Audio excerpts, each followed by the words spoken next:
Kurtop here, and these are 100 artifacts whose age scientists refuse to disclose publicly. Sword in beaver fur. Sometimes weapons tell us more about politics than any chronicles. In the English county of Kent, archaeologists found a 6th century sword in an ancient cemetery that shocked experts with its preservation. This is not just a piece of rusty iron, but a symbol of absolute power that was passed down from generation to generation. The sword's hilt is covered with silver and gold, but the most valuable thing was hidden on the blade. There, mysterious runes are engraved, sacred knowledge that in those times was available only to the elite. But what truly makes the sword unique are the details that usually rot away after a couple of centuries. Researchers discovered fragments of the scabbard made of wood and leather, which were lined on the inside with real beaver fur. Such luxury was extravagant even for kings and speaks to the incredible status of the owner. Next to the warrior, they found a gold pendant with the image of a dragon, a family heirloom that connects Britain of that time with Scandinavia and the Frankish kingdoms. Professor Elisa Roberts, who has seen hundreds of artifacts, admitted that she had never encountered a sword in such perfect condition. This discovery proves that the early Middle Ages were not a dark age of poverty. It was an era of literate warriors, complex politics, and connections that spanned all of Europe. Of 200 graves in this cemetery, only 12 have been studied, so the main symbols of power still wait beneath Kent's soil. A pot of coins in the fireplace. This remarkable discovery has certainly become a real breakthrough in the study of Scottish history, and in particular the history of the MacDonald clan.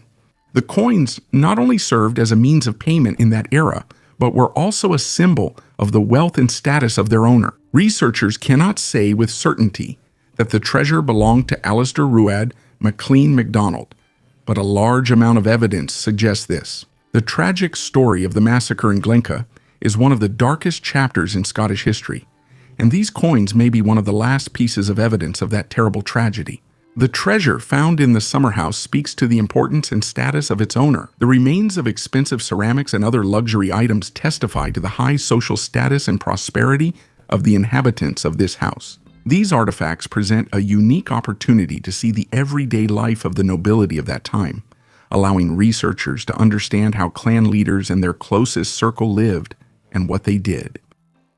Hippocrates, from the island of Kos, was an ancient physician of the Periclean era. He is recognized as one of the most outstanding figures in the history of medicine. He was called the father of Western medicine because of his enormous contribution to the field. Hippocrates founded his own medical school, which created a real revolution in ancient medicine. Although it was traditionally associated with magic and philosophy, he separated medicine into a distinct discipline and thus created a new profession.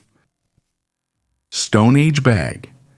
Around 2500 BC, a Neolithic inhabitant in what is now Germany found a unique solution to decorate his bag.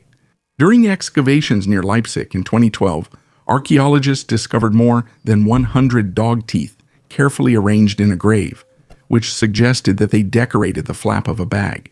Archaeologists noted that over time, the leather or fabric of the bag disappeared, leaving only the teeth all pointing in one direction. These teeth most likely decorated the outside of the bag. They are all arranged in the same way, which resembles a modern flap. These findings were made in the quarry. In the quarry Profin, in the same area, other important artifacts were also found, including the burial of a woman who lived around 50 BC, buried with half a kilogram of gold jewelry. However, even among such rich finds, the bag with dog teeth became a real discovery. This is the first time archaeologists have found direct evidence of such an accessory. Decorating this bag required teeth from about 10 dogs. In other burials from that time, archaeologists also found teeth, wolf teeth, dog teeth, and shells, which apparently were used to decorate blankets and clothing. When the fabric decomposed, only these decorative elements remained. 3 amazing artifacts. Archaeologists made a discovery that could change our understanding of the history of ancient Egypt. Recently, the lost tomb of Pharaoh Thutmose II was found, an event comparable to the discovery of Tutankhamun's tomb in 1922. However, unlike the famous tomb of the Golden Boy, the tomb of Thutmose II was found to be heavily damaged. After the pharaoh's death, the chamber was flooded, and most of the relics were likely moved to another location. One of the key artifacts is fragments of alabaster vessels decorated with the name of Thutmose II. These vessels, shaped like a duck, were used in rituals and indicated the high status of their owner. The inscription on them helped confirm that the tomb really belonged to this pharaoh. Another important find is fragments of paintings that fell from the ceiling and walls.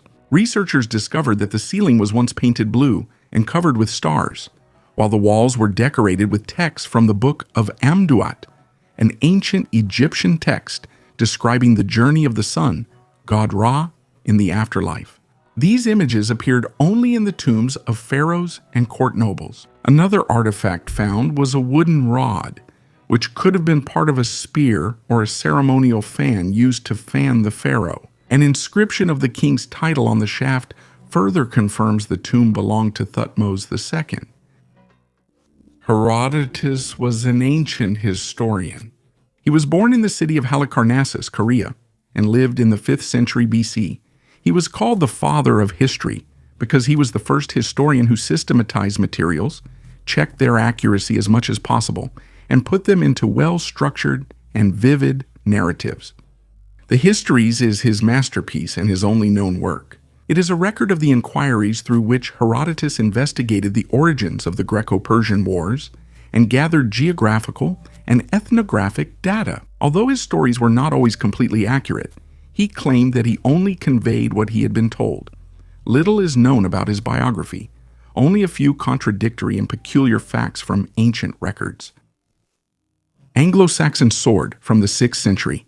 Archaeologists discovered an Anglo-Saxon sword from the 6th century at an ancient cemetery near Canterbury.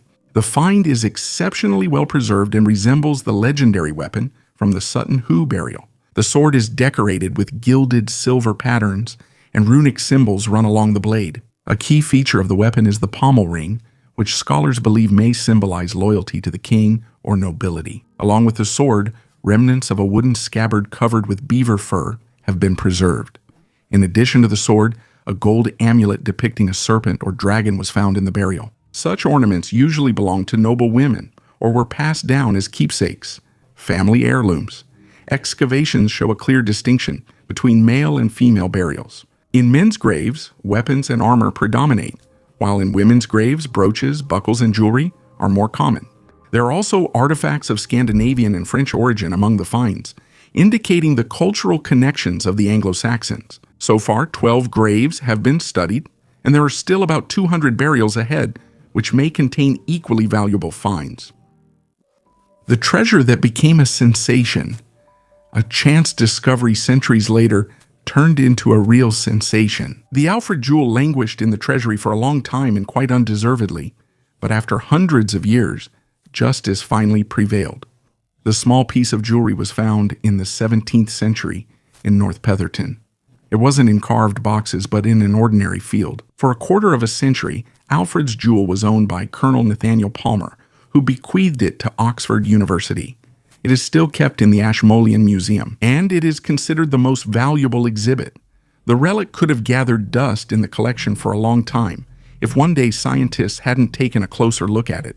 The artifact is over 1,000 years old. It consists of a teardrop-shaped enamel insert depicting a person, presumably Jesus Christ. The pale figure of the Savior is facing the viewer.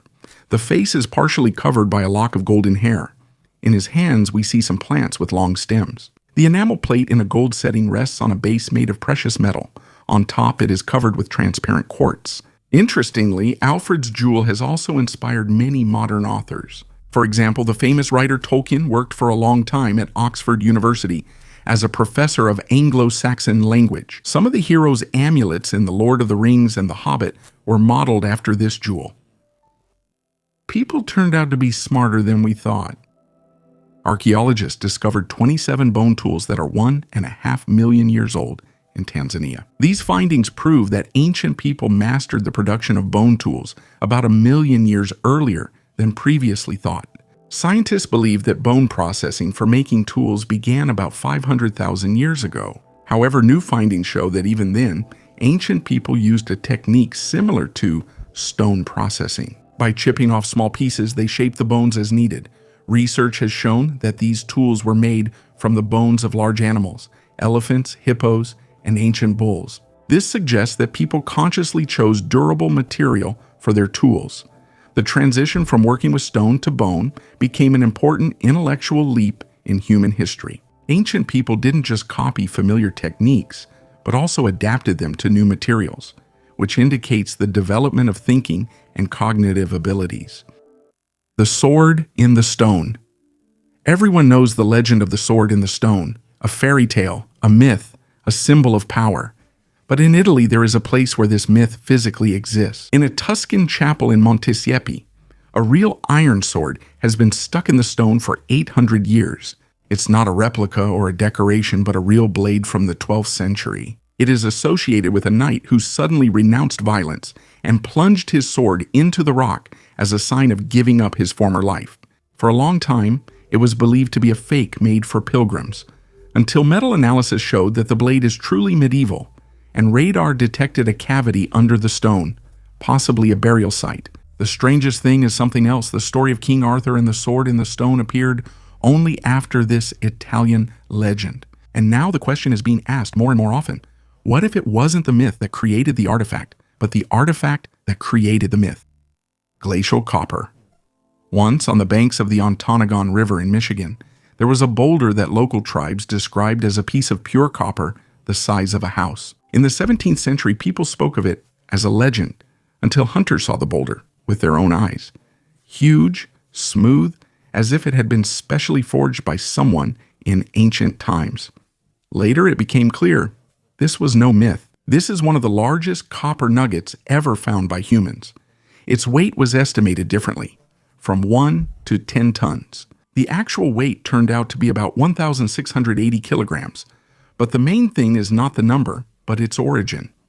Thousands of years ago, a 2-kilometer glacier passed through here. It tore out pieces of copper ore and carried them for dozens of kilometers, leaving behind giant displaced nuggets of almost pure metal. In the 19th century, entrepreneur Julius Eldred bought this boulder twice, once from the local tribes and once from the government. And, with incredible effort, he dragged it through the forest, floated it down the river, and transported it to Detroit.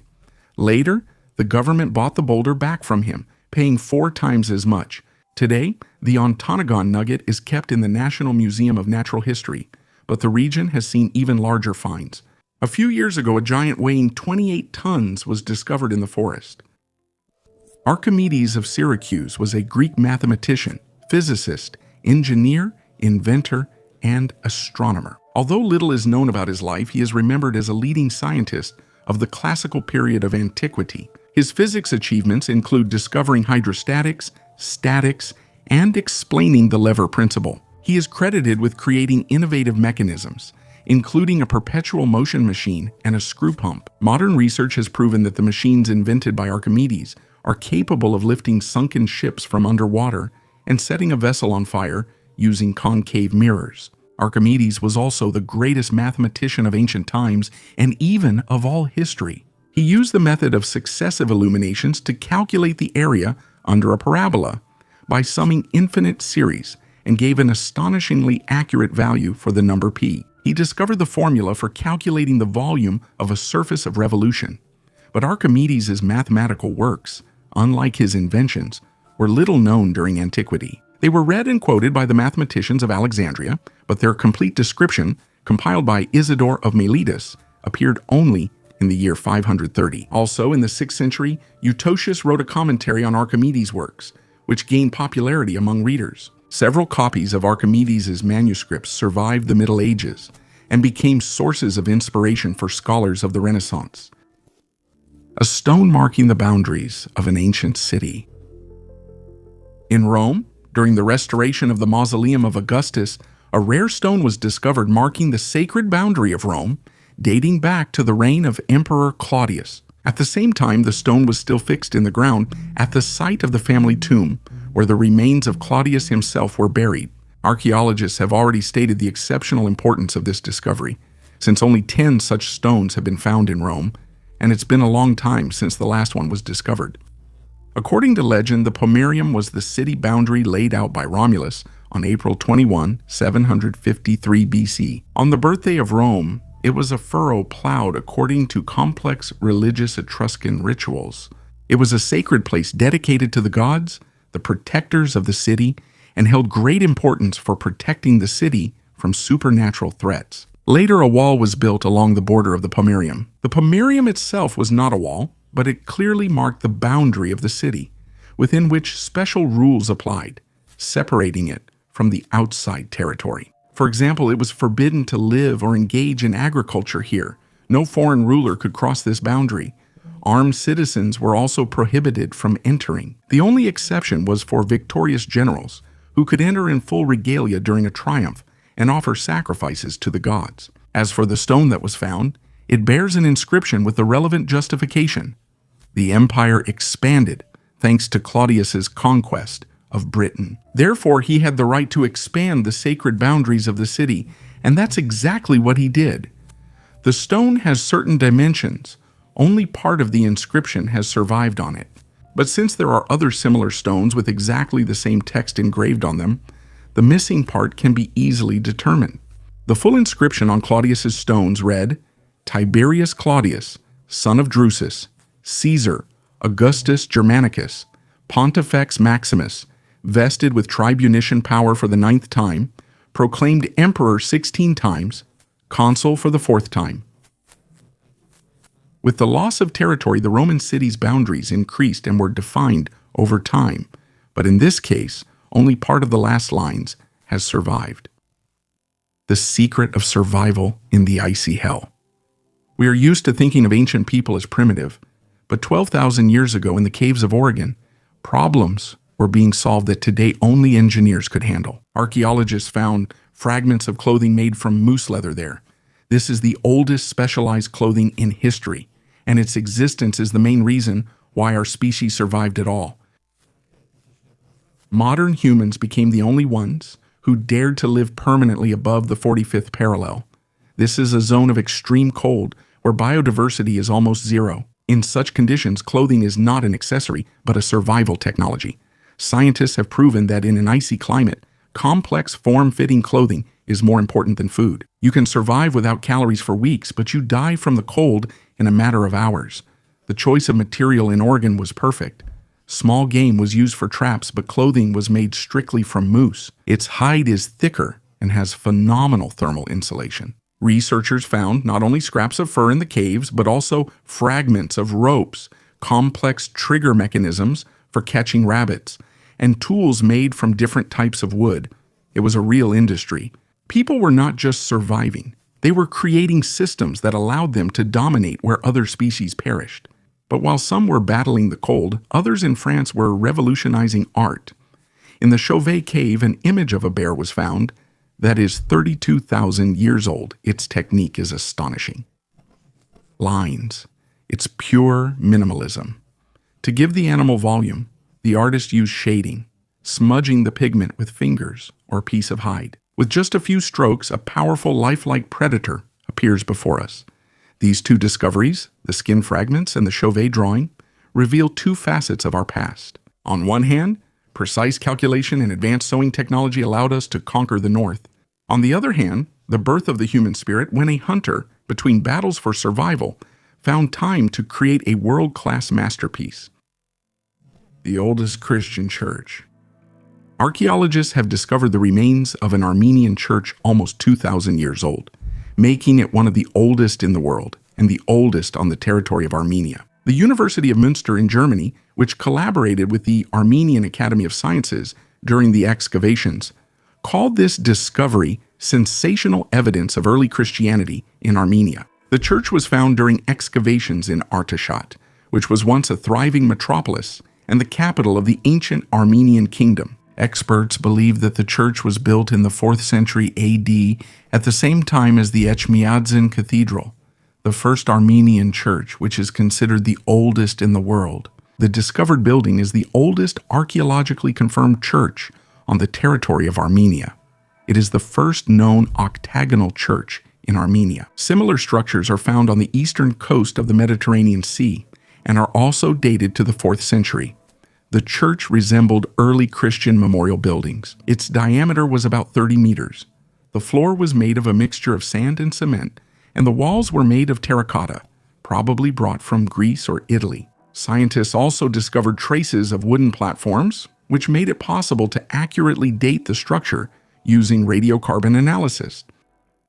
Leonid I was a hero and king of Sparta, the 17th from the Achaemenid dynasty, and one of the sons of King Alexander II.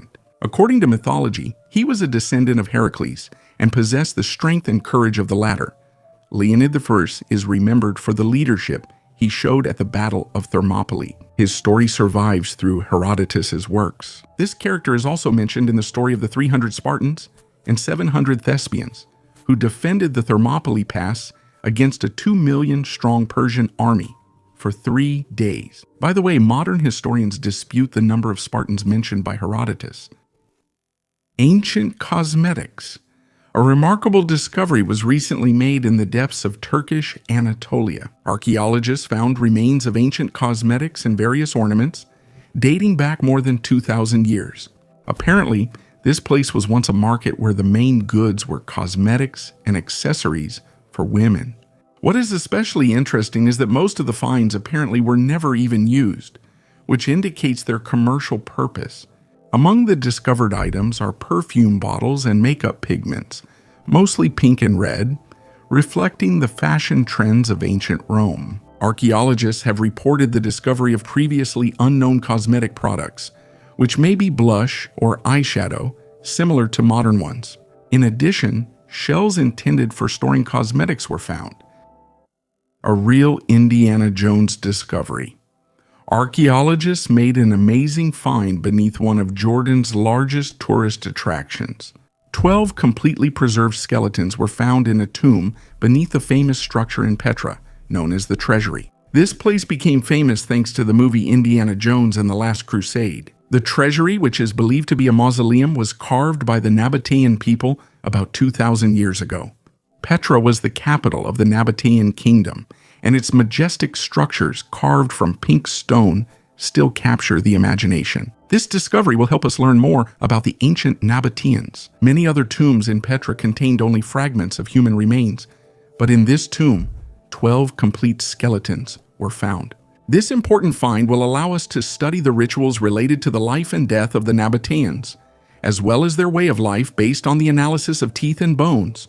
The preliminary dating of the tomb refers to the period from the 1st century BC to the 1st century AD, at the height of the Nabatean kingdom, which was annexed by Rome in the year 106. In one of the skeletons, a ceramic vessel was found that resembles the famous cup from the Indiana Jones movie, which added extra intrigue to the discovery. Boudicca's trumpet. In England, archaeologists unearthed a treasure that is rare, even by the standards of the Roman era. Among the metal objects was an almost complete carnix, a Celtic war trumpet, an instrument used to start an attack. Such trumpets were made of bronze, extended straight upward, and decorated with animal heads with open jaws, most often a boar. Their sound was not musical, but frightening and sharp, designed for psychological effect.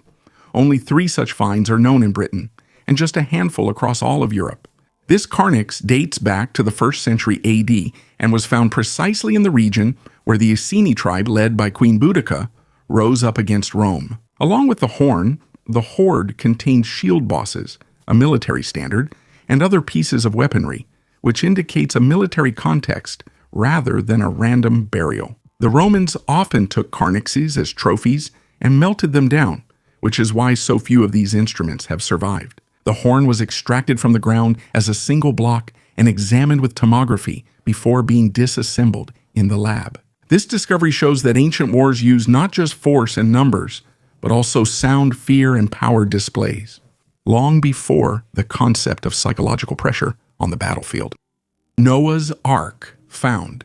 According to the Bible, Noah's Ark saved people and animals from the Great Flood, and now, 5,000 years later, researchers have once again turned their attention to one of the most mysterious places, the Durupinar Formation in Turkey. This 163-meter structure matches the biblical description of the legendary vessel surprisingly well in size. Scientists from Istanbul Technical University and Agri Ibrahim Sesen University have been studying the area since 2021. A recent analysis of 30 soil samples revealed clay, marine deposits, and mollusk remains dating back 3,500 to 5,000 years. This suggests that the region really did experience a powerful flood. The formation is located just 30 kilometers from Mount Ararat, where, according to the Bible, the ark came to rest after the flood. The size of the structure is also close to the biblical description. The ark is thought to have been 157 meters long, while the Darupinar site measures 163 meters. However, many geologists are skeptical about this hypothesis. They believe that the Darupinar site is just a natural formation. Nevertheless, the discovery continues to attract interest and new research. The magical stone of the goddess of love, turquoise, is a blue-green phosphate mineral of copper and aluminum, which is largely associated with ancient Egypt. It is a relatively rare stone, mined today mainly in the southwestern United States as well as in Iran and China. Ancient Egyptians obtained turquoise from southwestern Sinai, but these sources are now greatly depleted. In Egypt, turquoise was used to make small items such as amulets and beads. It was also used for inlaying more complex and massive objects like gold jewelry. It was also inlaid into stone, as seen on the charming turtle figurine made from amethyst, a stone that is difficult to work with. This turtle has tiny semi-precious stones inlaid on its back, meant to imitate the pattern of spots on the animal's shell. Turquoise is among the stones found in the rich burial of a young girl named Muit. This brightly colored necklace set is remarkable for its technically brilliant craftsmanship, as the drilled stone beads are quite tiny. This combination was especially popular for jewelry with cloisonné inlay. The pectoral of Princess Sadador Unet is a masterpiece of the genre. It is inlaid with 372 carefully carved pieces of semi-precious stones. However, women of lower status were also buried with exquisite turquoise jewelry. Turquoise often varies in color from one geological sample to another, and jewelry pieces often include such multicolored stones. For example, this cylindrical amulet uses turquoise that ranges from blue to green and almost yellow. Although turquoise is closely associated with Egyptian culture in both scholarly and popular views, it was actually a rare commodity in ancient Egypt. Its light blue-green color associated with fertility and vegetation was highly valued. Why was turquoise so prized? The answer lies in the symbolic interpretation of its color. The magic of the goddess of love and beauty, Hathor. Her light and warmth fill this sacred stone. It brings happiness only to those willing to look beyond appearances and give more from the heart to their beloved, unafraid of emptiness. Pericles was an outstanding and influential statesman, orator, and military leader during the Golden Age of Athens, especially in the period between the Persian and Peloponnesian Wars. Pericles contributed so much to Athenian society that historian Thucydides, his contemporary, called him Athens' first citizen. Pericles transformed the Delian League into the Athenian Empire, which he led during the early years of the Peloponnesian War. The period when he ruled Athens, approximately from 461 to 429 BC, is sometimes called the Age of Pericles. Although the period meant by that term may include earlier events, such as the Persian War, as well as later ones up to the next century, Pericles promoted the development of art and literature. This was the main reason why Athens maintained its reputation as an educational and cultural center of the ancient world. He initiated an ambitious project within which most of the surviving buildings of the Acropolis, including the Parthenon, were constructed. This project beautified the city, demonstrated its glory to the world, and provided people with jobs. In addition, Pericles encouraged the democratization of Athens, for which he was called a populist by his critics. The legacy of Pericles is especially evident in the literature and artistic works of the Golden Age of Athens, many of which have survived to this day. The Acropolis, though partially ruined, still stands as a symbol of Athens. A famous modern Greek historian wrote that this masterpiece alone was enough to make the name of Greece unforgettable in the world. Pericles was also praised as the ideal statesman of ancient Greece, and his funeral oration in the modern world is synonymous with the struggle for people's participation in political life and civic pride. The Lost Treasures of Tutankhamun. The tomb of Tutankhamun, discovered in 1922, amazed people with its incredible artifacts. However, many of them have disappeared. It is said that some of the pharaoh's treasures may have been taken out by Howard Carter, who led the excavation. At a recent conference in Luxor, Egyptologist Marc Gabault from Paul Valéry University in France presented the results of his research. Based on photographs from the 1920s, he compared the artifacts with museum exhibits and auction lots. One example is the magnificent collar of Tutankhamun, which is now fragmented and scattered around the world. Gabault claims that its parts are in the Nelson Atkins Museum in the United States. In addition, beads from this collar were reworked into a necklace, which someone unsuccessfully tried to sell in 2015. Other finds include beads from the pharaoh's headdress in the St. Louis Museum and jewelry in the British Museum. Another faience collar was previously in the New York Metropolitan Museum, but returned to Egypt in 2011. According to this investigation, it can be stated that the archaeologist Howard Carter stole these items. The documents indicate that he gave some items to the surgeon Berkeley Moynihan. The Roman Empire's death by lead. There is a fascinating and frightening theory. The Roman Empire collapsed because the Romans literally drank themselves to death. Supposedly, lead from the water pipes caused infertility, dementia, and paralysis among the entire elite. Looking at the antics of Caligula or Nero, it's easy to believe. But in 2025, scientists finally proved that lead had nothing to do with it. The idea of mass poisoning was actively promoted in the 1980s. It was claimed that lead accumulated in the bodies of aristocrats, causing degeneration. But the reality turned out to be much more practical. First of all, the water in Rome was very hard, with a high calcium content. The pipes quickly became coated with a thick layer of lime scale. This scale acted as a perfect insulator, physically preventing lead from getting into the water. The Roman architect Vitruvius, as early as the 1st century BC, advised using clay pipes instead of lead ones, but not out of fear of death, simply because it was cheaper. Secondly, running water was a luxury. 90% of Rome's population got their water from public fountains and cisterns, where there was no lead at all. If the pipes were deadly, the upper class would have disappeared first, not the entire empire. But the Roman elite really did poison themselves with lead. Only the source was somewhere else, in their wine cups. The Romans loved sweet syrups called sapa and defrutum. They were made by boiling grape juice in lead cauldrons. Lead gave the drink its sweetness and acted as a preservative. This poisonous syrup was added everywhere, to food, sauces, and wine. This was the real lead bomb. Modern studies of ice cores in the Arctic have confirmed, during the Roman era, the level of atmospheric lead was dozens of times higher than normal due to silver mining. But even such concentrations only minimally increase the level of lead in children's blood. This could lower IQ by 2-3 points, which is unpleasant, but definitely not fatal for the state. The Roman Empire fell because of economic collapse and the disintegration of its army, not because of pipes. Lead was just background noise in the grand finale of a great power. Aristotle was a Greek philosopher and scholar, a student of Plato and the teacher of Alexander the Great.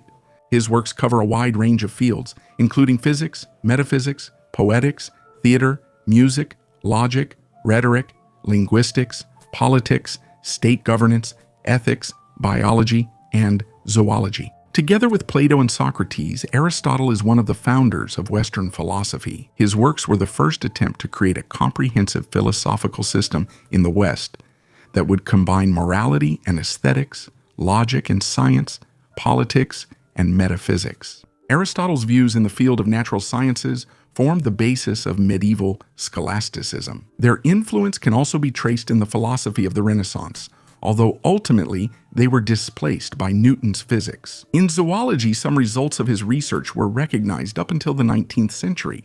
Aristotle's works include the earliest formalized knowledge in the field of logic, which by the end of the 19th century was incorporated into modern formal logic. In metaphysics, Aristotelianism had a profound influence on the philosophical and theological thought of the Islamic and Jewish traditions of the Middle Ages.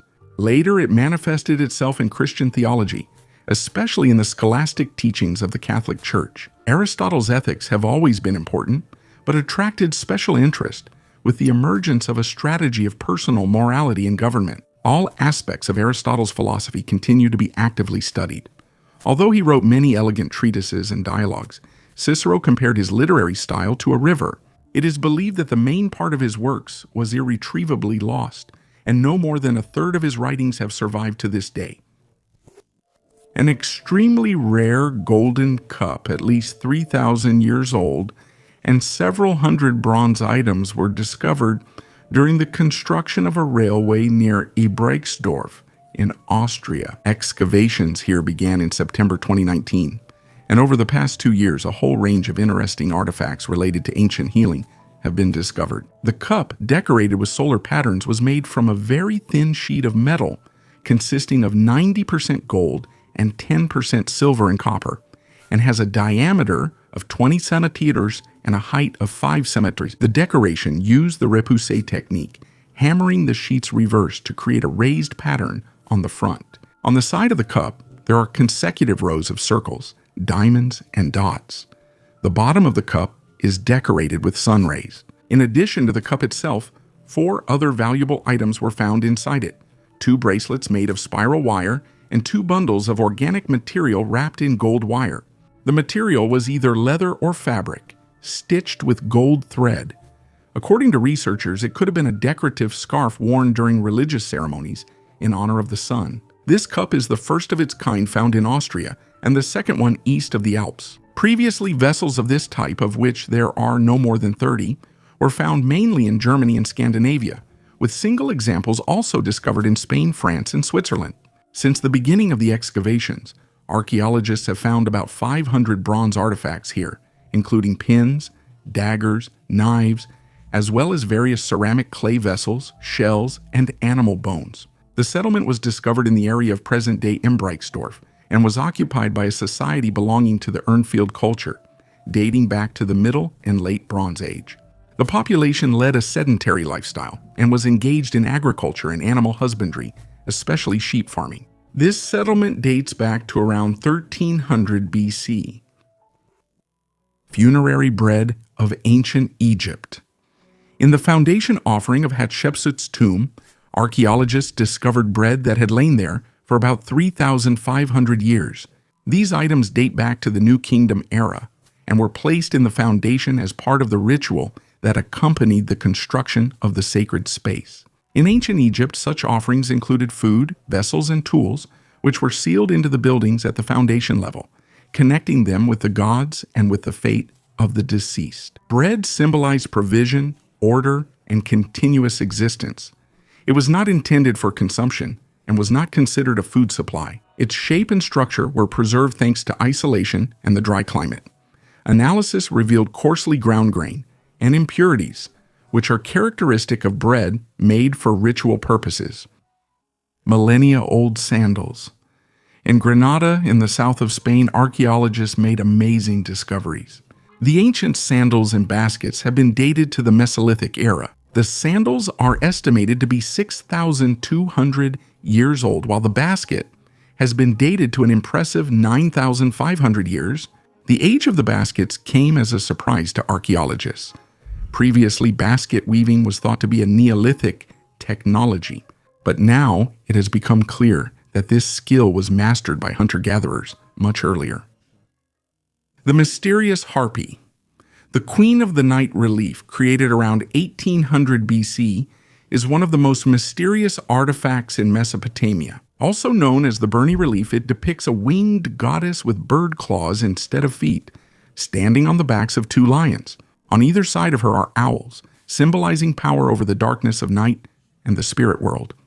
The identity of the depicted goddess remains a subject of debate. Some researchers believe that this is Ishtar and Nana, the Babylonian goddess of love, war, and fertility. Others suggest that the relief depicts Ereshkigal, the grim mistress of the underworld and sister of Ishtar. The symbolism of the relief points to the power and supernatural strength of the goddess. The relief was probably a cult object associated with religious rituals or magical practices. Its rich detailing and monumentality indicate the importance of the deity's image in the beliefs of that era. Today, this artifact is kept in the British Museum. Pythagore. Pythagoras contributed to philosophy and religious teachings at the end of the century BC. He is revered as a great mathematician, esotericist, and scholar, but he is best known as the author of the Pythagorean theorem. Some people question his contribution to mathematics and natural philosophy. Many of the achievements attributed to Pythagoras may actually belong to his colleagues and followers.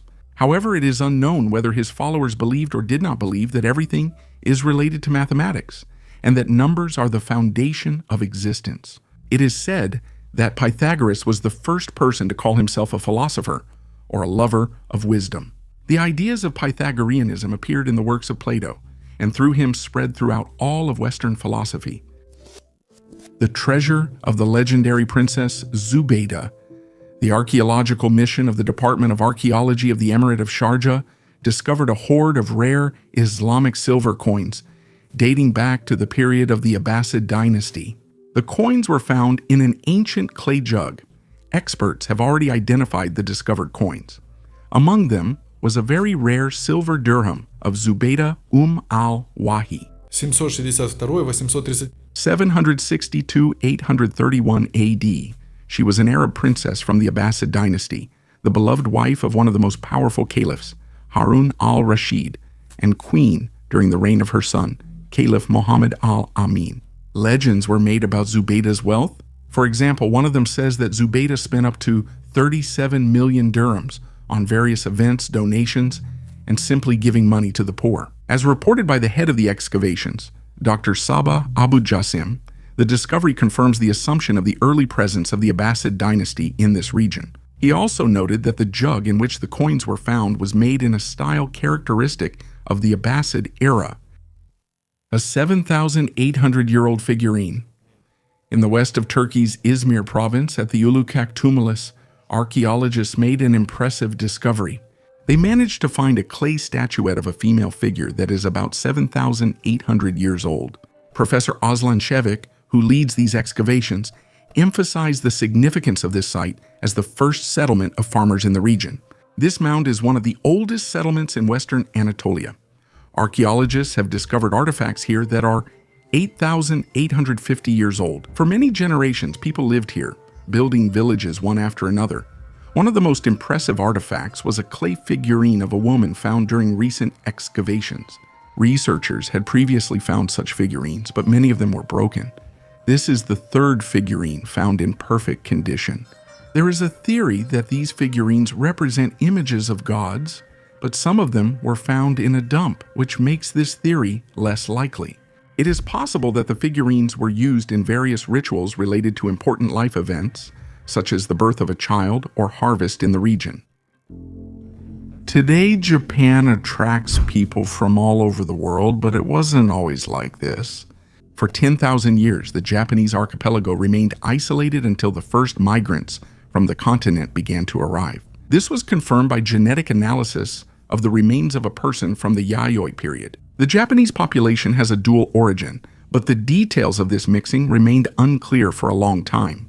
Scientists from the University of Tokyo, led by John Hyun Kim and Juno Hashi, decided to investigate the issue. According to their data, about 80% of the nuclear genome of modern Japanese people comes from people from East and Northeast Asia. There are two models that explain the genetic diversity of the Japanese people. One suggests a single wave of migration during the Yayoi and Kofun periods, while the other allows for multiple sources. Geneticists analyzed the genome of a person from the Yayoi period from the Duigahama cemetery and compared it with ancient and modern populations.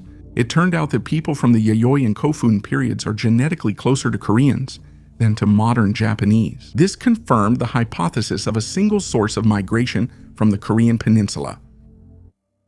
The giant stone sarcophagus belonged to the powerful pharaoh Ramesses III, who ruled Egypt during the 20th dynasty. It is a true masterpiece of ancient Egyptian sculpture and ritual art. The huge stone coffin is covered with carefully engraved symbols and scenes from the Book of the Dead, which were meant to help the pharaoh pass through the afterlife and achieve eternal life. On its side walls are depicted protective goddesses, such as Isis and Nephthys, spreading their wings to symbolize divine patronage and protection.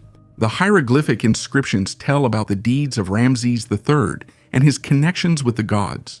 Interestingly, this sarcophagus was reused by priest kings of the 21st dynasty, which shows when royal tombs were being reused in a later era. Today, this great sarcophagus is kept in the Louvre, where thousands of visitors can see it. Platon was a prominent figure of classical Greek philosophy and mathematics, a student of Socrates, the author of philosophical dialogues, and the founder of the Platonic Academy in Athens, the first institution of higher learning in Western civilization. Together with his teacher Socrates and his student Aristotle, Plato laid the foundations of Western philosophy and science. Whitehead said, "The safest general characterization of the European philosophical tradition is that it consists of a series of footnotes to Plato. I do not mean the systematic schemes of thought that scholars have doubtfully extracted from his works. I am referring to the multitude of general ideas emphasized from them. Plato's dialogues are used in the study of a number of subjects, including philosophy, logic, ethics, rhetoric, and mathematics." The gold of the immortals and the jade shield. In ancient times, gold was not just currency. It was the flesh of the gods, guaranteeing the owner status in the world of the dead. In 2025, archaeologists in Panama opened a tomb in El Caño Park that literally dazzled the researchers. This is the burial of an elite chief dated to the year 800 AD inside. There were not just ornaments, but a true arsenal of power made of pure gold. In the deep shaft, archaeologists discovered massive bracelets, carved chest plates, and gold ear ornaments. But what amazed the scientists was not the value of the metal, but its design. Bats and crocodiles are engraved on the gold fierce guides to the afterlife. The level of metalworking proves that the craftsmen of Panama mastered the most complex techniques hundreds of years before the arrival of Europeans. This was not an isolated village, but a powerful dynastic center where gold was used as a tool to demonstrate power. But while in Panama the rulers relied on the shine of metal, in Guatemala the Maya chiefs believed in the magic of eternal stone. In the tomb of the founder of one of the great dynasties, archaeologists found the Mask of Tecapchac. It is made up of hundreds of jade mosaic pieces. For the Maya, this stone was more valuable than gold. Jade symbolized eternal breath and life. The mask served as a kind of biological shield for the soul. It was placed on the face of the deceased king to protect his appearance from decay and to declare his divine status before the ancestors. Every detail of the mask, from the mother-of-pearl eyes to the inlays of seashells, is a clear message. This person remains a ruler even in the realm of death. Sometimes, however, power required not only gold but also brilliant propaganda. When the Persian king Darius I conquered Egypt 2,500 years ago, he faced a problem of legitimacy. The Egyptians hated the invaders. Then Darius made a strategic move in politics. He ordered himself to be depicted on reliefs wearing the traditional attire of an Egyptian pharaoh. The Persian ruler appeared on temple walls wearing Egyptian crowns and symbols of power, calling himself the beloved of the god Amun. Darius understood that symbols work more effectively than swords. By appearing as a pharaoh, he transformed himself from an occupier into the legitimate heir of the gods in the eyes of the local population. This was an example of soft power in ancient times where image and art were used to govern vast territories. These finds, golden crocodiles from Panama, the Maya jade mask, and the Persian king in a pharaoh's crown, show us one truth. Ancient rulers didn't just accumulate wealth. They built their image from the most durable materials, believing that gold, stone, and the right symbol could deceive time and keep them at the forefront of history forever. The lady with the upside-down diadem. During excavations in Boeotia, archaeologists found a necropolis from the 7th century BC, but one grave immediately stood out from the rest. It was the burial of a young woman who is now called the lady with the upside-down diadem. She was about 20 or 30 years old, and her status is immediately evident from the burial inventory. But it was the position of the ornament that became the key to the unusual ritual. On her head lay a bronze diadem with lions, symbols of power throughout the ancient Mediterranean. In the center, a large rosette once gleamed. Such an ornament was worn by aristocratic women, sometimes by women from families close to the rulers. But the diadem in the grave was turned upside down. The lions are lying down, and the rosette is at the bottom. For the ancient world, an upside-down crown almost always meant the loss of power or the renunciation of it.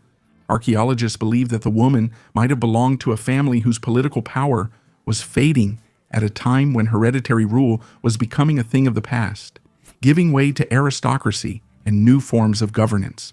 In the grave, they found 2 large fibulae, a necklace with a pendant, an ivory ornament, bronze rosettes, earrings, bracelets, and spiral rings on almost every phalanx. The set emphasizes high status.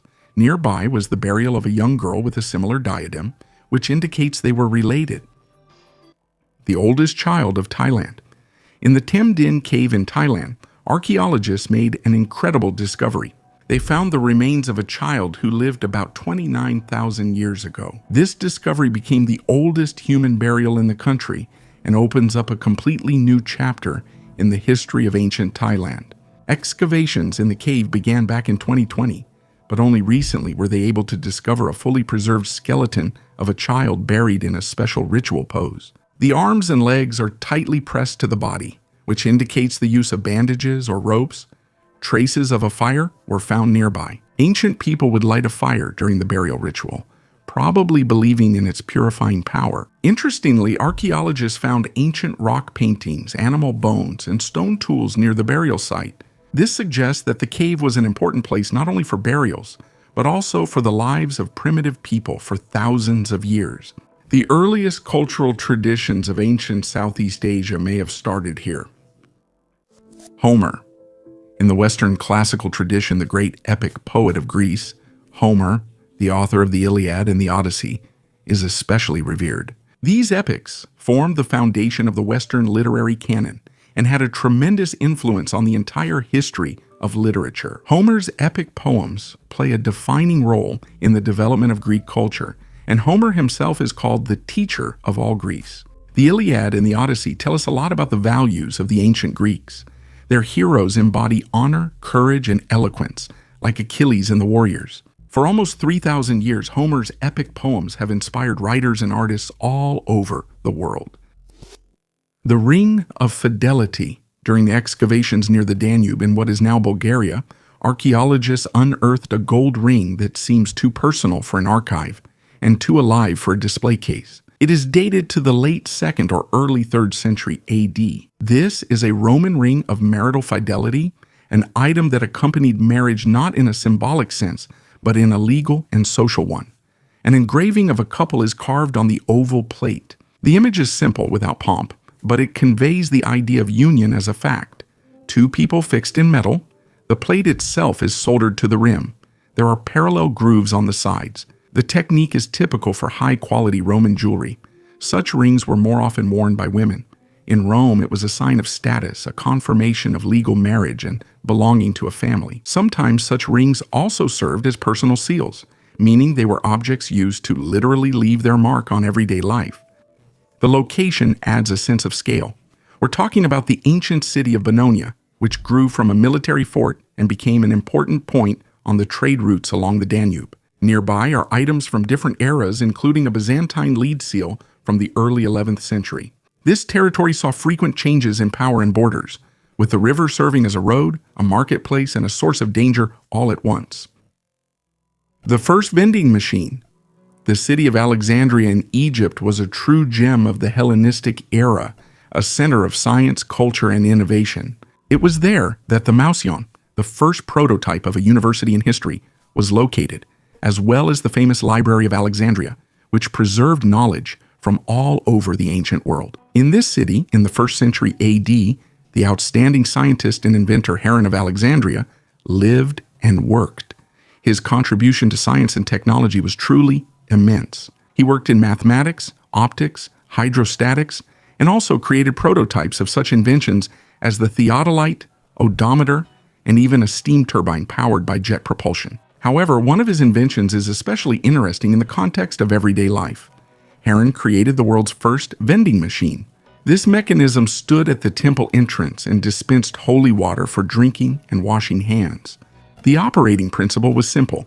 A temple visitor would drop a 5 drachma coin, and the machine would dispense a certain amount of water. The device was activated by the weight of the coin, which moved a lever that opened the valve. It might seem that such a simple system could be easily tricked by throwing something other than a coin. However, Modern researchers and reconstructors claim that the machine could be adjusted for a very specific coin weight and size, which made attempts at cheating practically useless. This mechanism, despite its simplicity, was a brilliant invention for its time and showed how progressive the ideas of Heron of Alexandria were.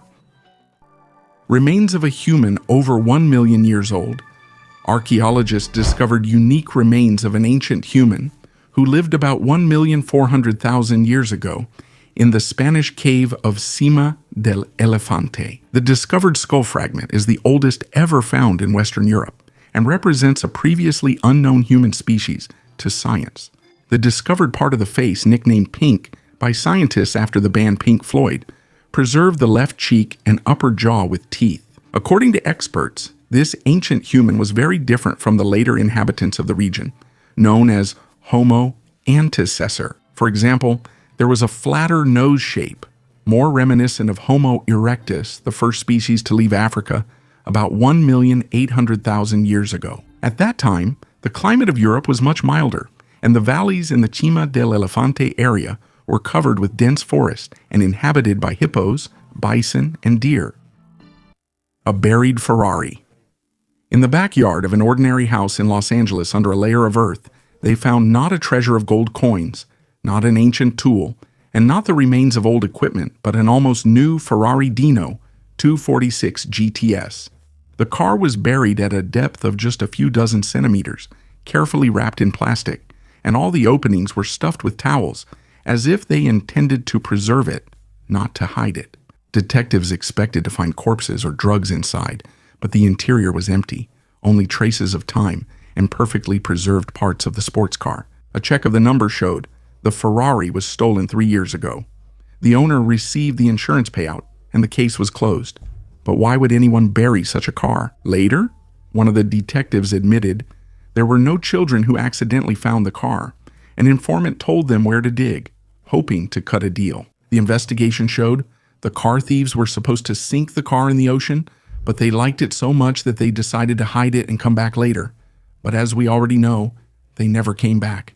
The insurance company sold the unearthed car at a closed auction. The new owner fully restored it. A 4,000-year-old bull geoglyph. A bull geoglyph created about 4,000 years ago was discovered in Siberia. Scientists concluded that it is twice as old as the famous lines in the Nazca Desert. The bull measures up to 3 meters in height and almost 4 meters in width. The figure is made of carefully arranged pebbles and sandstone. Scientists explained that the geoglyph is part of a Bronze Age burial site found near the village of Kondragi. According to archaeologists from the Institute for the History of Material Culture of the Russian Academy of Sciences, who took part in the expedition, this is the first animal-shaped geoglyph discovered in this part of Central Asia. Previously, images of bulls had been found in Siberia, but these were exclusively rock paintings. The discovery of the geoglyph is significant, even though it has not been fully preserved. The front part of the bull was damaged during road construction in the 1940s. The oldest known geoglyph is also located in Russia, about 1,700 kilometers from the bull. It is a huge elk, clearly visible only from the sky. It is about 6,000 years old. The geoglyph was discovered thanks to satellite video footage. The golden head of God and the 3 faces of death. In the ancient Egyptian city of Hierakonpolis, which was a religious center of the country long before the construction of the Great Pyramids, researchers made a discovery that still carries an air of mystery. Right beneath the floor of the main hall of the temple of the god Horus, a golden falcon head was discovered. This is a masterpiece from the era of the Old Kingdom, created more than 4,000 years ago. Horus was the lord of the sun and the main patron of royal power, so his images were always especially luxurious. But this artifact is unique. The head is made of pure gold, and its eyes are inlaid with obsidian, a volcanic glass of deep black color. When you look at this face, it creates a frightening illusion of a living, piercing gaze.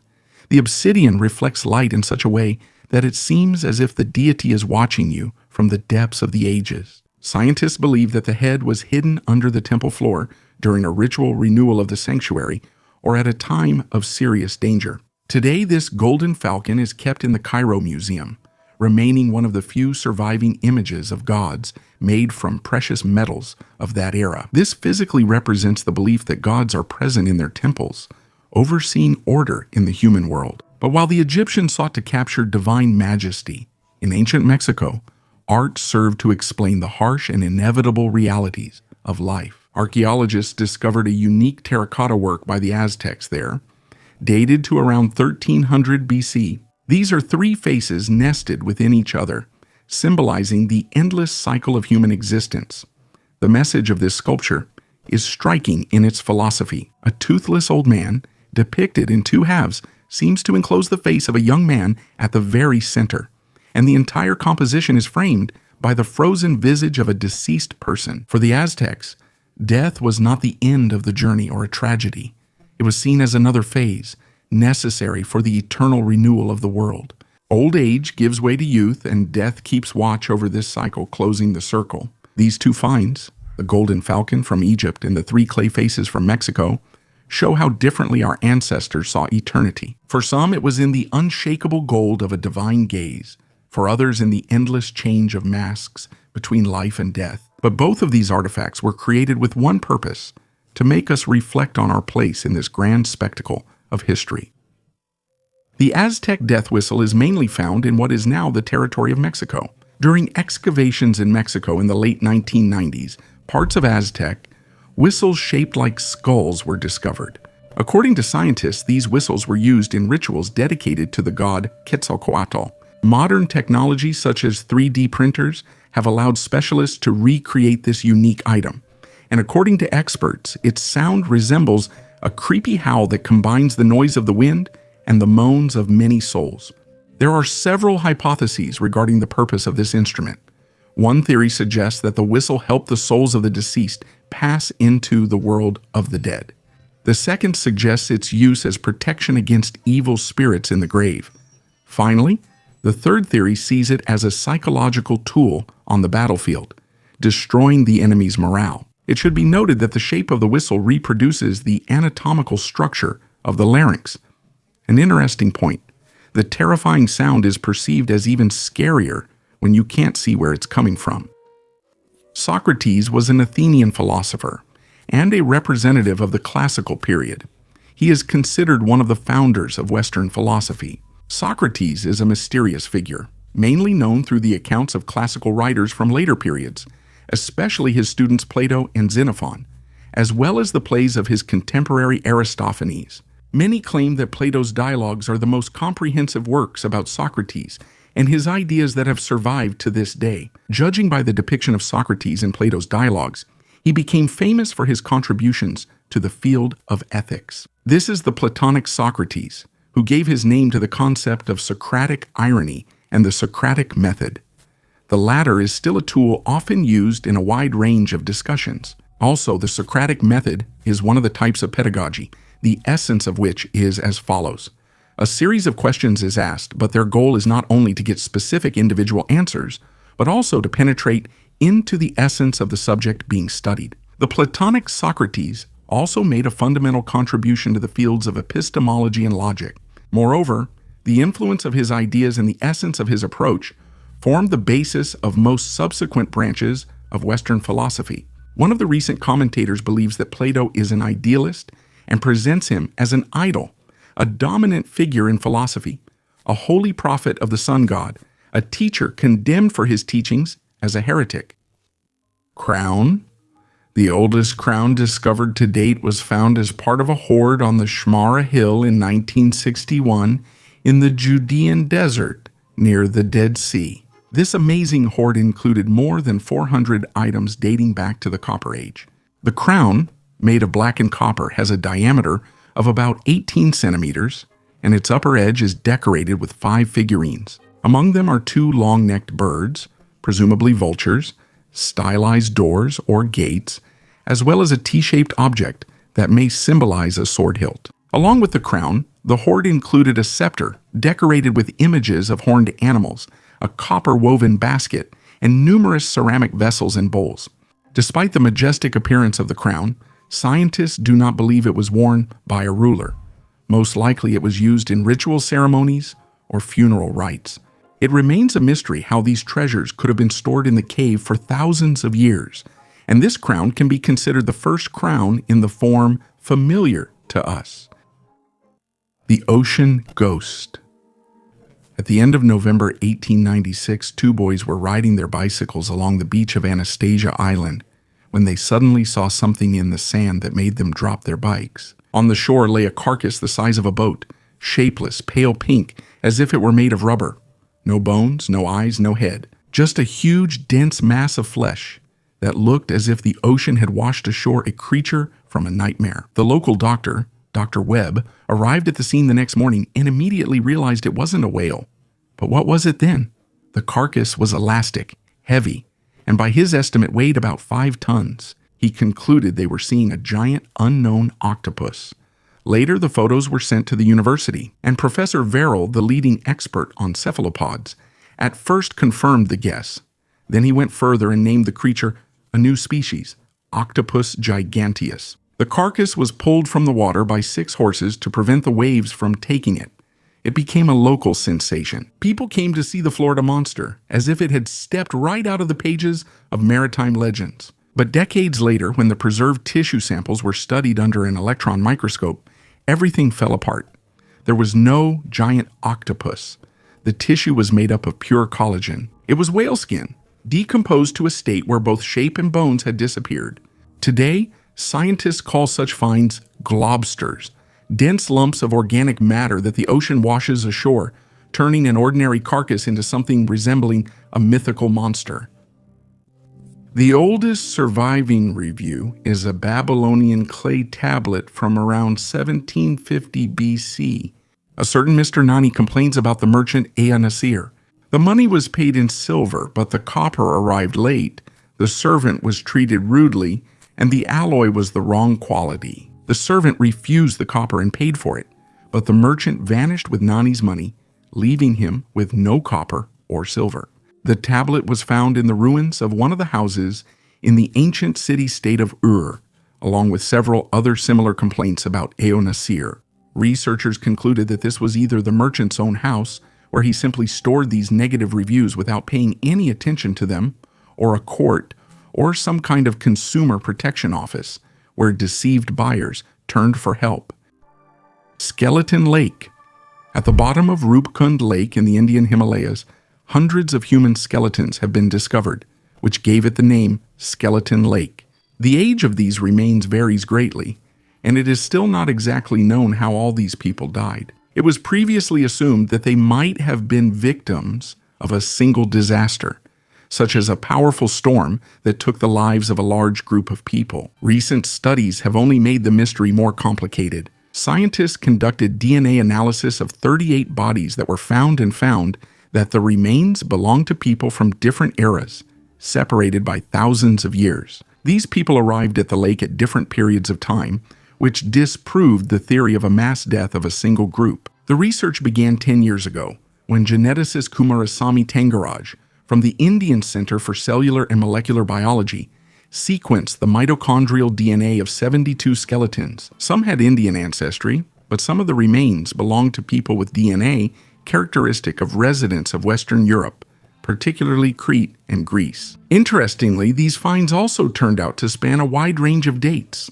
Most of the bones date back to the 7th-10th centuries AD, but among them, there are also remains from the 19th-20th centuries. The causes of death of these people remain unknown, which adds mystery to this place. Gold that fell from a rainbow.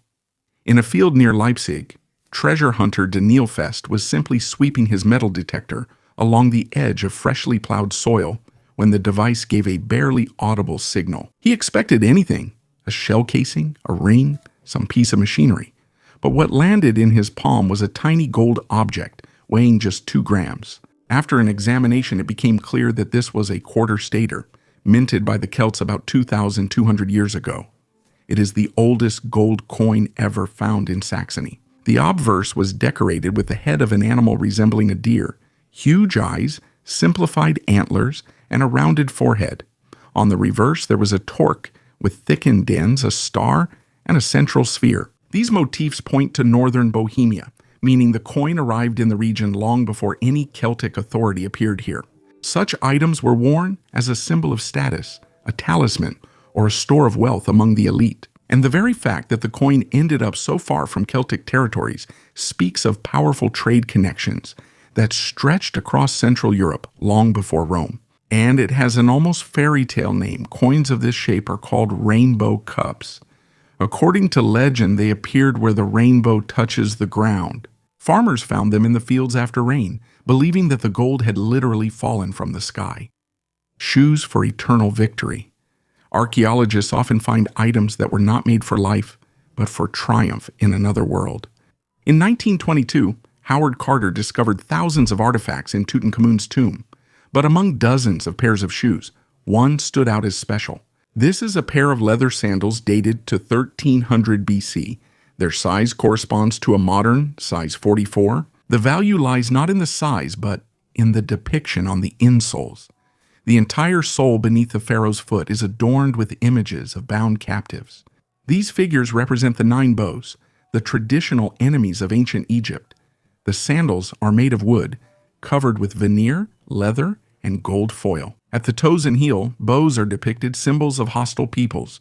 The meaning of the artifact was extremely simple and cruel. Every step Tutankhamun took in the afterlife was meant to literally trample his enemies into the ground.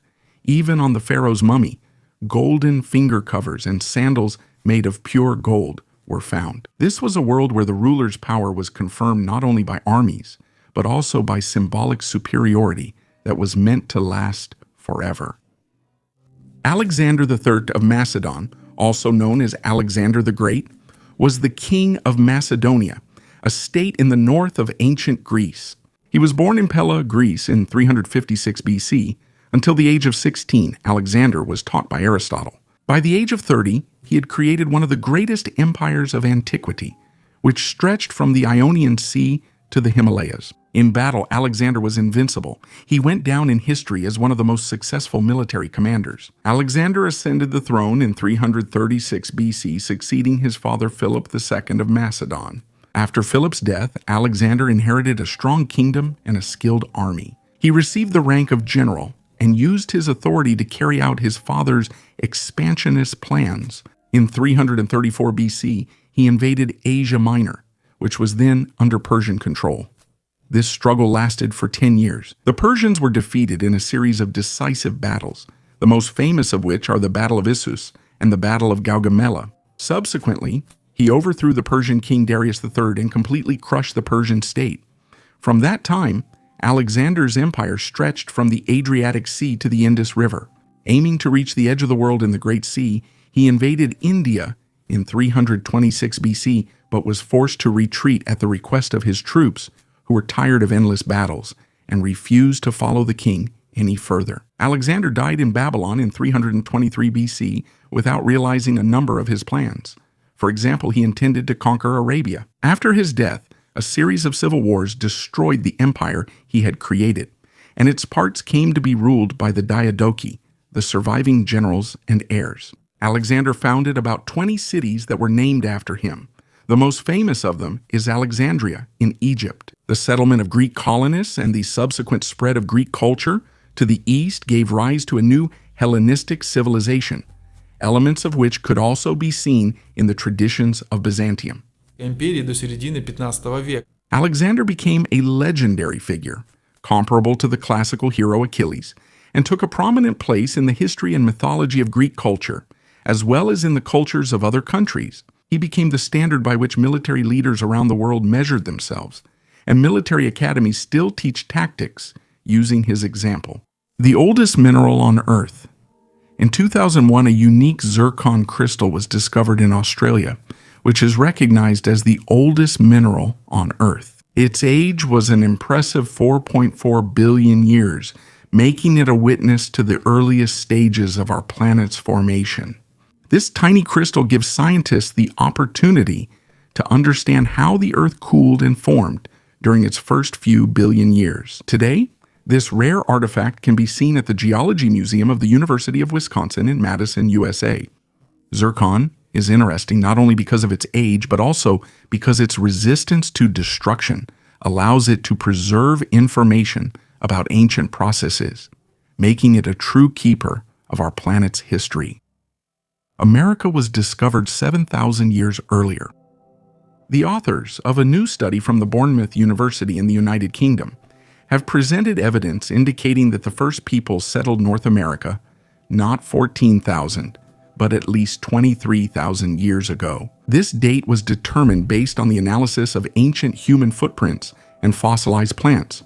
Until recently, it was believed Появление человека на континенте it happened through a corridor that formed due to the melting of ice 14,000 years ago. Scientists claim that in the early 21st century, there were hypotheses about an earlier settlement of the continent. The radiocarbon analysis of seeds found near human footprints was criticized. It was claimed that the seeds could have absorbed old salty water, which would distort the dating results. To refute this theory, researchers used flow cytometry, a method usually applied to analyze human cells. This method allowed scientists to isolate and study individual particles of plant matter. The second method, optically stimulated luminescence, also confirmed the age of the traces, based on dating grains of ancient plants. Thus, the new analytical methods confirmed the previous conclusions of scientists, indicating that the history of the first inhabitants of North America needs to be reconsidered. Thunderstone. In 1782, the famous monument to Peter I, the Bronze Horseman, was erected in St. Petersburg. Much has been written about its creation, but the pedestal of the statue, known as the Thunderstone, is itself a unique engineering achievement. This giant granite monolith was found not far from St. Petersburg in the village of Kanaya Lakhta.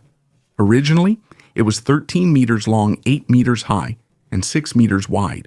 It weighed up to 2,000 tons.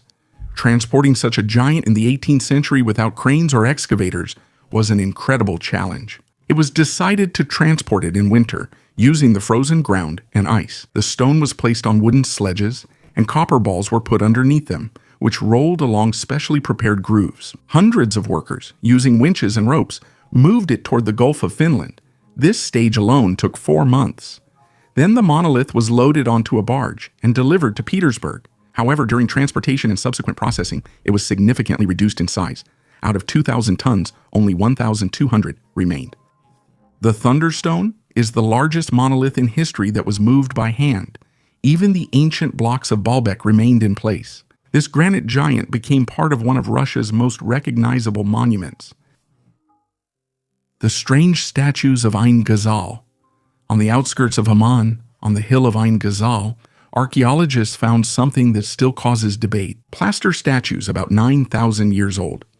This is one of the earliest examples of human sculptures in history, but they look as if they were created not by Neolithic people, but by an avant-garde artist.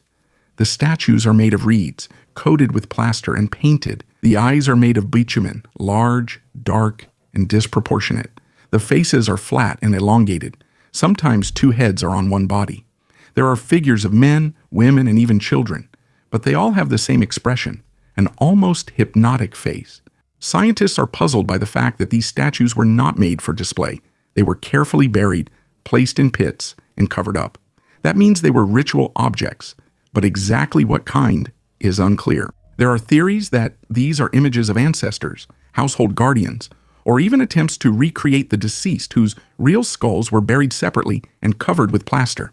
The strangest thing is the scale. Whole groups of a dozen figures have been found, as if they were created all at once for some single ritual, and each one is unique. Today, these statues are known as the Neolithic's most unsettling faces. Ancient love for sweets. The love for sweets developed in humans long before their diet changed. And as scientists discovered through ancient DNA that our ancestors were ready for this.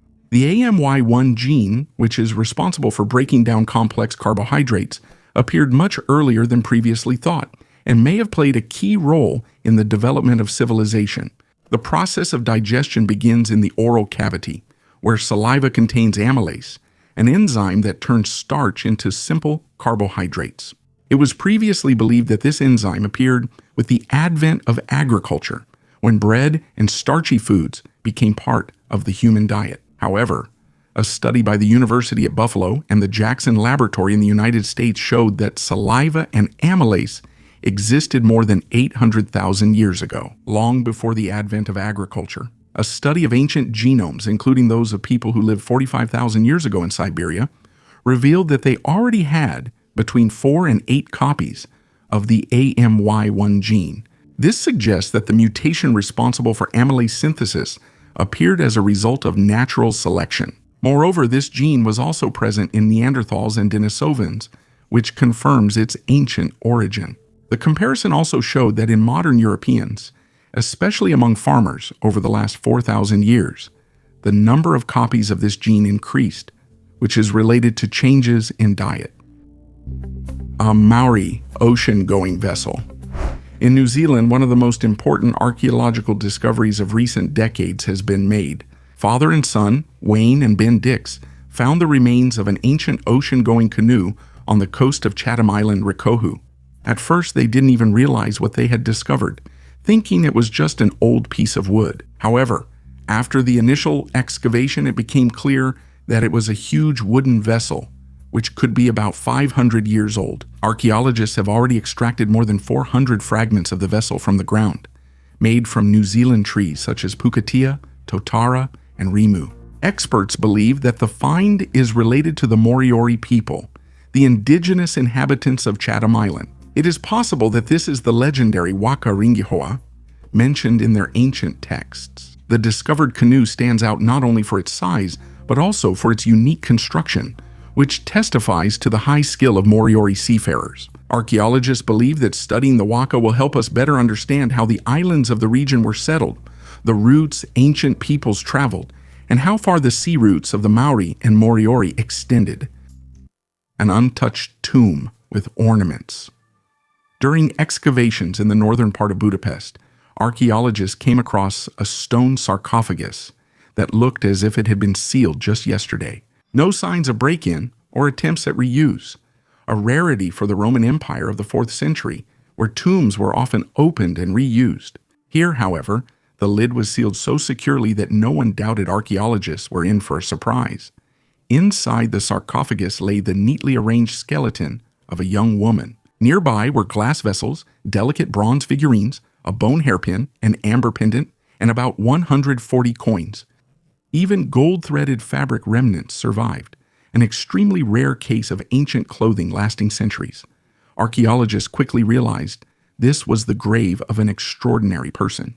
The young woman belonged to the upper class of society, possibly to the family of an administrator of Aquincum, a Roman city on the Danube. In ancient times, legions were stationed here, trade routes passed through, and life thrived on the border of the empire. The sarcophagus was found among the ruins of houses, next to the aqueduct and several other burials. But none of them can compare in wealth and preservation to this tomb.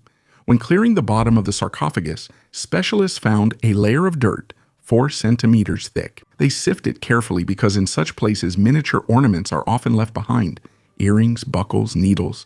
Perhaps some of them are still hidden there. Even after 1,700 years, it is clear that the girl was buried with great care. Finds like these remind us that behind every ancient tomb there is a real life and people who love that person. Red mystical spheres.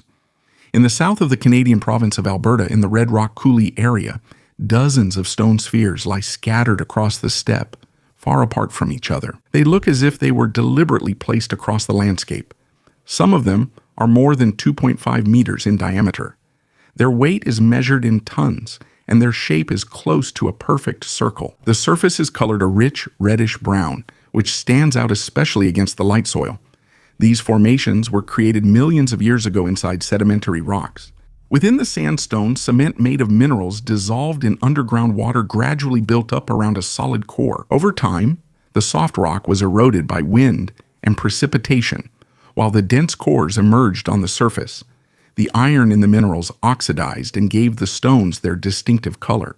Inside the spheres, a concentric structure is often visible, and sometimes there are cracks that radiate strictly outward from the center. One of the spheres is split almost perfectly in half, which allows you to see its layered structure. Geologists use these objects as a clear example of processes that usually remain hidden underground. The place remains hard to reach, with no tourist infrastructure or roads around. This preserves the feeling of isolation and enhances the visual effect. The stones lie motionless, not forming lines or circles. Each one is in its own place, as if they are frozen fragments of a long-completed process. These spheres are not related to human activity, but they often become the center of discussion precisely because of their shape. They show how complex and precise structures geology can create without the involvement of intelligence. Medusa's head. At Emperor Hadrian's villa in Tivoli, archaeologists found a bronze head of Medusa, the Gorgon, the very same mythical figure that was supposed to turn people to stone with a single glance. But in reality, it was used differently. In Roman culture, the image of Medusa served as a protective symbol. Her face was placed on shields, on the walls of houses, on shoulder pads, and even on floors to ward off evil. The head from Tivoli dates back to around 120 AD. It is made of bronze, with detailed strands of snakes and a calm, almost human expression. This is not a terrifying monster, but rather an idealized image. The Romans often softened the features of mythical creatures, turning them into decorative elements. Hadrian's villa was a huge complex with pools, halls, gardens, and copies of statues of Greek elders. The emperor collected everything he saw during his travels: architecture, sculpture, and decorative elements. The head of Medusa probably decorated one of the halls or a facade, fitting into the overall program of the villa, where Greek myths were combined with Roman taste. The key to the archives of humanity. We are used to thinking that history began with the appearance of writing in Mesopotamia about 5,000 years ago, but new discoveries prove otherwise. Humanity tried to transmit information much earlier. Researchers from Germany analyzed hundreds of artifacts from the Aurignacian culture and discovered a system of symbols that is 40,000 years old. These are not just drawings of animals, but structured sequences of dots, crosses, and V-shaped signs carved on mammoth bones and flutes. Computer algorithms showed that these signs are not random. The information density of these patterns is 15% higher than that of ordinary decoration. This system remained stable for 10,000 years. Knowledge was passed down from generation to generation long before people built the first cities. Essentially, this was the first social network in history, allowing people to exchange information during the Ice Age. And although this tradition has disappeared, it laid the foundation for everything we call civilization. The importance of connections between ancient peoples is also demonstrated by a discovery from southeastern Poland. In 2011, during the construction of a highway near Yaroslav, archaeologists found a tiny clay object called a pentadera. This is a 2,500-year-old stamp that was used to apply patterns to fabric or leather. The strangest thing is that such items are typical for the Great Hungarian Plain, not for the territory of Poland. The pentadera from Nenovica has the shape of a pyramid with a broken handle and a complex geometric pattern on the base. Scientists have found that it was used in the technique of resist dyeing. Wax or resin was applied to the fabric using a stamp, and then it was dipped in dye. This is direct evidence that the Iron Age was not an era of isolated tribes. Southeastern Poland was part of a giant trade network, through which not only goods but also design techniques traveled for thousands of kilometers. But how do we even know the exact dates of all these events? The answer was found on February 27, 1940, in the laboratory of the University of California. Chemists Martin Kaiman and Samuel Rubin conducted an experiment on a cyclotron, one of the first particle accelerators. They bombarded graphite with deuterium nuclei and discovered the elusive isotope carbon-14. Scientists of that time believed it existed for only a fraction of a second, but it turned out that its half-life is 5,730 years. This discovery became a time machine for archaeology. In 1949, Willard Libby proved that by measuring the residual radiation in organic remains, it is possible to determine, with an accuracy of up to a decade, when a person lived or a tree grew. He received the Nobel Prize for this work, and historians gained a tool that cannot be fooled. Carbon-14 allows us to see into the past up to 50,000 years ago, turning every discovered skeleton or scrap of fabric into a precise date marker. The secrets beneath our feet never end. While you watch this video, archaeologists somewhere in a desert or beneath an old building are already uncovering another artifact that could be a global sensation tomorrow. Real history always turns out to be more interesting than any fiction. Tell me which discovery seemed the craziest to you, and I'll see you in the next episode. Thank you for watching. Goodbye, everyone.